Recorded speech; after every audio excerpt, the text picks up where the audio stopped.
So hi అందరికీ welcome to the Telugu YouTube channel. So ఇప్పుడైతే కొద్ది గంటల క్రిందటే మనకి 10th క్లాస్ పబ్లిక్ ఎగ్జామ్స్ అయితే కంప్లీట్ అయ్యాయి. సో చాలామందికి సందేహం ఉంటుంది, 10th ఎగ్జామ్ అయిపోయిన తర్వాత ఏం చేయాలని చాలామంది కన్ఫ్యూజ్లో ఉంటారు. సో ఎవరైనా సరే టెక్నికల్లో చదవాలి అంటే ఇంజనీరింగ్ సైడ్ వెళ్ళాలనుకున్న వాళ్ళు లేదా డిప్లొమా చేయాలనుకున్న వాళ్ళకి అంటే ఇంటర్మీడియట్ అనేది ఎగ్జామ్స్ అటెంప్ట్ చేయకుండా బీటెక్ చేయాలని కోరిక ఎవరికైనా ఉంటే మాత్రం so one of the best choice ఏదైనా ఉందనుకుంటే మనం పాలిసెట్ అంటాం. అట్ ద సేమ్ టైం ఎవరైనా సరే అగ్రికల్చర్ వైపు వెళ్ళాలనుకున్నా కూడా ఈ పాలిసెట్లతో ప్యారలల్గా మనకి అగ్రి పాలిసెట్ కూడా ఉంటుందన్నమాట. సో డిప్లొమా చేయడానికి సాధారణంగా మీరు అగ్రికల్చర్లో కానీ వెటనరీలో కానీ లేకపోతే ఫిషరీస్లో కానీ ఇలాంటి కోర్సెస్లో మీరు డిప్లొమా చేయాలనుకుంటే అగ్రి పాలిసెట్ రాయాల్సి ఉంటుంది. సో ఈ పాలిసెట్ సంబంధించి నోటిఫికేషన్ అనేది మనకి గతంలో మార్చిలోనే ఇవ్వడం జరిగింది. అండ్ డేట్ అయితే మనకి ఇక్కడ స్క్రీన్ పైన మీకు చూపిస్తున్నాం, ఇక్కడ చూడండి. సో అప్లికేషన్ పెట్టుకోవడానికి డేట్ అయితే మీకు మార్చ్ 12 నుండి స్టార్ట్ అయింది అండ్ లాస్ట్ డేట్ వచ్చేసరికి ఏప్రిల్ 15th అండి. సో ఈరోజు అయితే ఏప్రిల్ 1, ఇంకా 15 days అయితే టైం ఉంది. లేట్ టైం కాస్త హరీ అవ్వకుండా తొందరగా పెట్టుకోండి. అండ్ మీకు ఈ వీడియోలో ఎలా అప్లై చేయాలని చూపిస్తాను. సో మీరు మీ మొబైల్లో కూడా అప్లై చేసుకోవచ్చు. అండ్ ఎగ్జామినేషన్ అయితే మనకి ఎప్పుడు ఉంటుందంటే మనకి ఏప్రిల్ 30 అయితే ఉంటుంది, గుర్తుపెట్టుకోండి.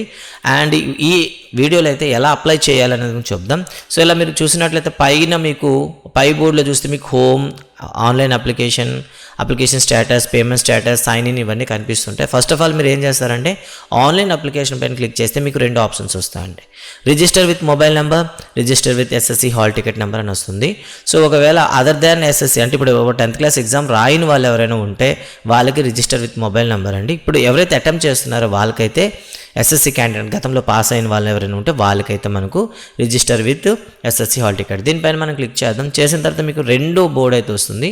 ఈ బోర్డులో మన ఆప్షన్స్ చూడండి. ఫస్ట్ ఆఫ్ ఆల్ మీరు ఏం చేస్తారంటే 10th క్లాస్ అనేది ఏ బోర్డు అండి, ఎస్ఎస్సినా, సిబిఎస్సినా, ఐసిఎస్సినా, ఎన్ఐఓఎస్సినా లేదా ఆపాస్ అంటే ఓపెన్ స్టడీస్ అండి, ఓపెన్ స్కూల్ అనమాట. సో మనది రెగ్యులర్ కాబట్టి ఎస్ఎస్సి అని పెడతారు. అండ్ నెక్స్ట్ వచ్చి మీ హాల్ టికెట్ కానీ మీరు ఎంటర్ చేశారంటే సగం డీటెయిల్స్ అందులోనే వస్తాయి. సో మన దగ్గరికి అప్లై చేయడానికి వచ్చిన క్యాండిడేట్ యొక్క నేను హాల్ టికెట్ డీటెయిల్స్ అయితే ఇక్కడ ఎంటర్ చేస్తున్నాను. At the same date of birth అవుతుంది. డేట్ ఆఫ్ బర్త్ కూడా మీరు ఎంటర్ చేయండి, ప్రాపర్గా ఎంటర్ చేయండి, తప్పులు లేకుండా చూడండి. ఎందుకంటే వార్నింగ్ మీకు ఎక్కడ ఇస్తుందంటే డేట్ ఆఫ్ బర్త్లోనే ఇస్తుంది. ఒకవేళ మీరు పొరపాటున wrong date of birth enter చేసి పేమెంట్ చేసేసారనుకోండి, సో మీ పేమెంట్ పోయినట్టే. మరి పేమెంట్ గురించి మీరు ట్రై చేయొద్దు. వెంటనే మీరు ఏం చేస్తారు, ఇంకా ఫ్రెష్ అప్లికేషన్ అయితే పెట్టుకోండి. ఓకేనా. నెక్స్ట్ వన్ మనకి date of passing and appear అని వస్తుంది, అక్కడ మీరు ఎంటర్ చేయండి. తర్వాత మనకి ఏమొస్తుందంటే ఒక క్యాప్చర్ కోడ్ వస్తుంది. సో ఆ క్యాప్చర్ కోడ్ అనేది తప్పులు లేకుండా ఎంటర్ చేయండి. సో ఎంటర్ చేసిన తర్వాత మీరు ఏం చేస్తారంటే షో అప్లికేషన్ అని క్లిక్ చేయండి. ఎక్కడైతే షో అప్లికేషన్ మీరు క్లిక్ చేస్తారో వెంటనే డేట్ ఆఫ్ బర్త్ కన్ఫర్మ్ చేసుకోండి అని అడుగుతుంది. ఒకవేళ కన్ఫర్మ్ అయితే ఓకే చేస్తే మీ హాల్ టికెట్ డీటెయిల్స్ వస్తాయండి. సో మీ హాల్ టికెట్ డీటెయిల్స్ వచ్చాయంటే అప్పుడు మీరు కరెక్ట్గా ఎంటర్ చేశారనేది అనమాట. అండ్ పైన మీకు చూడొచ్చు 2 గ్రీన్గా ఉన్నాయి, అంటే 2 టాస్క్ కంప్లీట్ అయింది. థర్డ్ వన్ మనం పేమెంట్ క్లిక్ చేయాలి. అయితే బిఫోర్ దట్ మనకి ఏం అడుగుతుంది, name and father name, sex, date of birth, SSC board of అలాగే ఇయర్ అని అడుగుతుంది. అండ్ మొబైల్ నెంబర్ అడుగుతుంది. ఇక్కడ క్యాండిడేట్ మొబైల్ నెంబర్ అయితే నేనైతే ఎంటర్ చేస్తూ ఉన్నాను. అండ్ సెలెక్ట్ డిస్ట్రిక్ట్ అడుగుతుంది. సో ఏ డిస్ట్రిక్ట్లో మీరు ఎగ్జామ్ రాయాలనుకుంటున్నారో ఆ డిస్ట్రిక్ట్ మీరు చూస్ చేసుకోవచ్చు. లేదనుకుంటే మీ హోమ్ డిస్ట్రిక్ట్ ఏదైతే ఉందో దాన్ని ఎంటర్ చేయండి. సో ఎంటర్ చేసిన తర్వాత హోమ్ డిస్ట్రిక్ట్ ఎంటర్ చేసిన తర్వాత మీరు ఎగ్జామ్ ఎక్కడ రాస్తారని అడుగుతుంది. సో మనం ఏం చేస్తామంటే క్యాండిడేట్ ఎక్కడైతే రాయాలనుకుంటున్నాడో అక్కడ మీరు ఎంటర్ చేస్తారు. అండ్ మీ యొక్క సొంత పిన్ కోడ్ నెంబర్ని ఎంటర్ చేయండి. ఓకేనా. అడ్రస్ అడిగేటప్పుడు మీ హోమ్ అడ్రస్ ఏదైతే ఉందో దాన్ని ఎంటర్ చేయండి. ఏ స్పేస్ ఇవ్వండి తప్ప ఎక్కడ కామాలు కానీ ఫుల్ స్టాప్లు కానీ పెడితే అడ్రస్ అనేది తీసుకోదు. కాబట్టి మీరు ఏవైతే ఉన్నాయో ఆ సింబల్స్ ఇవ్వకుండా మీరైతే అడ్రస్ని ఎంటర్ చేయండి. సో ఇక్కడ క్యాండిడేట్ అడ్రస్ ఎంటర్ చేస్తున్నాను. ఓకే. సో అడ్రస్ అనేది క్లియర్గా ఎంటర్ చేయండి. ఎందుకంటే ఫ్యూచర్లో మనకి కమ్యూనికేషన్ సంబంధించి ఏదైనా ఉన్నాయనుకోండి డీటెయిల్స్ అనేవి ఎప్పటికప్పుడు మనకి రావడం జరుగుతూ ఉంటుంది. ఓకే. అడ్రస్ ఎంటర్ చేయండి. సెకండ్ అడ్రస్ వచ్చేసి మీ మండల్ లేదా మీ ఏదైనా ఉంటాయి కదా, సో వాటిని ఎంటర్ చేయండి. అండ్ నెక్స్ట్ వచ్చేసి డిస్ట్రిక్ట్ నేమ్ కూడా ఎంటర్ చేయండి. సో మొదటి దాంట్లో మనకి ఏంటంటే మ్యాండేటరీ, మిగతా ఆప్షనల్ కాబట్టి మీకు ఎర్రర్ ఉన్న చూపించదు. రీజన్ వచ్చేసరికి మీరు ఒకవేళ కోస్తా ఆంధ్ర అయ్యారనుకోండి ఆంధ్ర రీజన్ అని చూస్ చేస్తారు, ఆంధ్ర యూనివర్సిటీ. ఒకవేళ మీరు రాయలసీమ వాళ్ళైతే శ్రీ వెంకటేశ్వర, బట్ ఈ క్యాండిడేట్ మనకి ఆంధ్ర యూనివర్సిటీ కాబట్టి పెట్టాం. మైనారిటీ అనేది మీరు ఒకవేళ ముస్లిమ్స్ కానీ లేదా క్రిస్టియన్స్ కానీ అయితే మైనారిటీ చూస్ చేసుకోవచ్చు, బౌద్ధ సిక్కుల వాళ్ళైతే. బట్ ఇక్కడ క్యాండిడేట్ ఏ రిలీజన్ సంబంధించిన వాడు కాదు కాబట్టి నాట్ అప్లికేబుల్.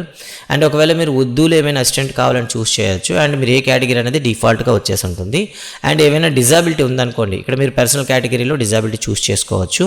ఇక్కడ మనం చూడండి, అండ్ ఎన్సీసీ ఉన్నా లేదా స్పోర్ట్స్ అండ్ గేమ్స్లో మీకు ఏవైనా డిస్ట్రిక్ట్ లెవెల్ కానీ స్టేట్ లెవెల్ కానీ పార్టిసిపేట్ చేస్తున్నా, లేకపోతే మీ ఫాదర్ ఎవరైనా అంటే స్పోర్ట్స్ గేమ్స్ కూడా యూజ్ చేస్తారు. ఒకవేళ మీ ఫాదర్ అనేది రిటైర్డ్ ఆర్మీ పర్సన్ అయింది అనుకోండి, సో ఇక్కడ క్యాప్ కూడా మీరు చూస్ చేసుకోవచ్చు. అండ్ ఒకవేళ మీరు స్కౌట్స్లో ఉన్నట్లయితే దాన్ని కూడా చూస్ చేసుకోవచ్చు. ఇక్కడ క్యాండిడేట్ అవి ఏమీ లేవు కాబట్టి డైరెక్ట్గా నేనైతే డిక్లరేషన్పై టిక్ చేస్తున్నాను. డిక్లరేషన్పై టిక్ చేయగానే మీకు ఒక ఓటీపీ అయితే రావడం అయితే జరుగుతుందన్నమాట.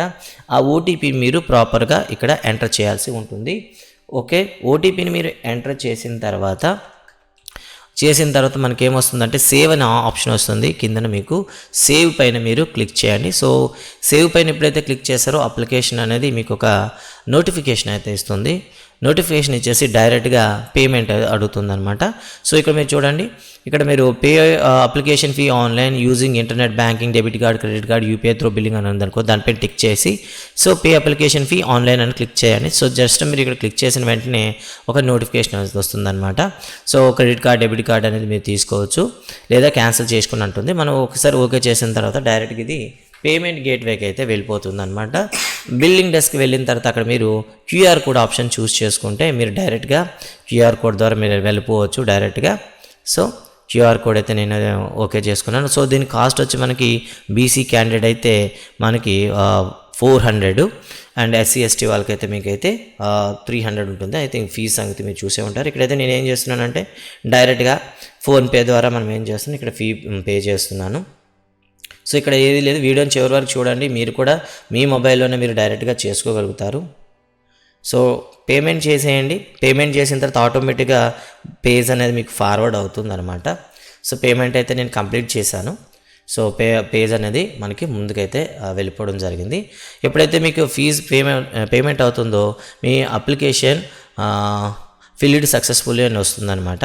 ఎప్పుడైతే మీకు అప్లికేషన్ ఫిల్ అయిందో పైన మీకు ఏం చూడొచ్చు, మొబైల్కి మీకు ఏమొస్తుందంటే మీకు ఒక పాలసీకి సంబంధించినటువంటి ఫీ పేమెంట్ అయిపోయినట్టు కన్ఫర్మేషన్ అయితే మెసేజ్ వస్తుంది. ఓకే, నెక్స్ట్ వచ్చేసి అప్లికేషన్ స్టేటస్ పైన క్లిక్ చేయండి. సో మీరు మొత్తం మీకు అన్నీ కూడా గ్రీన్ లైన్లు ఉన్నాయంటే మీది పేమెంట్ కంప్లీట్ అయినట్టు. సో నెక్స్ట్ వచ్చి మీరు ఏం చేస్తారంటే ఆ పైన మనకి అప్లికేషన్ స్టేటస్ అని క్లిక్ చేసేస్తే అక్కడ మీరు ఏదైతే ఇంతకుముందు ఏ విధంగా అయితే మనం ప్రాసెస్ చేసామో సేమ్ ప్రాసెస్ ప్రకారం మళ్ళీ ఎస్ఎస్సి బోర్డు సెలెక్ట్ చేసుకోండి. And me hall ticket number ఏదైతే ఉందో దాన్ని ఎంటర్ చేయండి. ఎంటర్ చేసిన తర్వాత వ్యూ మై అప్లికేషన్ అని కొట్టండి. లేదనుకోండి ఎస్, ఇంకా మనకి డేట్ ఆఫ్ బర్త్ ఉంది, 10th పాసింగ్ ఉంది, ఇవన్నీ కూడా మనం ఎంటర్ చేయాలి. డేట్ ఆఫ్ బర్త్ కూడా ఎంటర్ చేస్తున్నాను ఇక్కడ. Okay, date of birth enter చేయడం జరిగింది. అండ్ నెక్స్ట్ వన్ వచ్చేసి వాడు ఇచ్చినటువంటి క్యాప్చర్ కోడ్ కూడా మనం ఎంటర్ చేయడం జరిగింది. ఓకేనా, 10th పాసింగ్ ఇయర్ ఇక్కడ ఉంది మనకి 2025. అండ్ కింద మనకి క్యాప్చర్ కోడ్ అయితే ఇవ్వడం జరిగింది. దీన్ని కూడా మీరు ఏం చేస్తారంటే అక్కడ ఎలా అయితే ఎలా ఉందో సేమ్ అలానే ఎంటర్ చేయండి. చేసి వ్యూ అప్లికేషన్ అయితే ట్యాప్ పైన క్లిక్ చేయండి. వెంటనే మీ అప్లికేషన్ వచ్చేస్తుంది అనమాట. ఓకేనా, సో మీ అప్లికేషన్, మీ ఫోటో, మీ డీటెయిల్స్ అన్నీ కూడా కనిపిస్తూ ఉంటాయి. సో దీన్ని మనం ప్రింట్అవుట్ తీసుకున్నట్లయితే మనకు కావాల్సినటువంటి అప్లికేషన్ అనేది సబ్మిట్ అయినట్టు మీకు క్లియర్గా తెలుస్తుందన్నమాట. సో ఇదండి ప్రాసెస్ అయితే. సో మనమైతే డైరెక్ట్గా అప్లికేషన్ మనమైతే తీసుకున్నాం, సేవ్ యాజ్ పీడిఎఫ్ ఓకే చేసుకున్నాను నేను. ఇలా మనకి సేవ్ చేసుకోవడం జరిగింది. సో ఈ విధంగా మీరు ఏం చేస్తారంటే మీ మొబైల్లోనే మీరు అప్లికేషన్ అయితే పెట్టుకోవచ్చు అనమాట. అండ్ నెక్స్ట్ వన్ మనకి హాల్ టికెట్ డౌన్లోడ్ కూడాను వాళ్ళు అనౌన్స్ చేసిన తర్వాత మీరైతే హాల్ టికెట్ అయితే తీసుకోవచ్చు. హాల్ టికెట్లో మీకు సెంటర్ నేమ్ అనేది క్లియర్గా రాయబడి ఉంటుందన్నమాట. సో ఇది గైస్ ఈ వీడియోలో. అండ్ ఒకవేళ మీరు ఎవరైనా సరే పాలిసెట్కి సంబంధించి ఆన్లైన్ క్లాసెస్ వినాలి అనుకుంటే సో కింద మన లింక్లో మీకు కంప్లీట్గా videos, practice exams and study material అన్నీ కూడా యాప్లో మీకు ఇవ్వడం అయితే జరిగింది. ఆ యాప్ని డౌన్లోడ్ చేసుకొని మీరైతే దాన్ని ఫాలో అవ్వచ్చు. సో ఈ వీడియో మీకు ఇన్ఫర్మేటివ్గా ఉందని అండ్ మీకు వచ్చిన అన్ని డౌట్లన్నీ క్లియర్ చేసిందని ఆశిస్తున్నాను. సో ఆన్లైన్ కోర్స్ కావాలనుకుంటే కింద ఉన్న వెబ్సైట్ మీద లింక్ చేయండి అండ్ మా యాప్ని డౌన్లోడ్ చేసి మీ క్లాసెస్ అయితే ఫాలో అవ్వచ్చు. Thank you very much.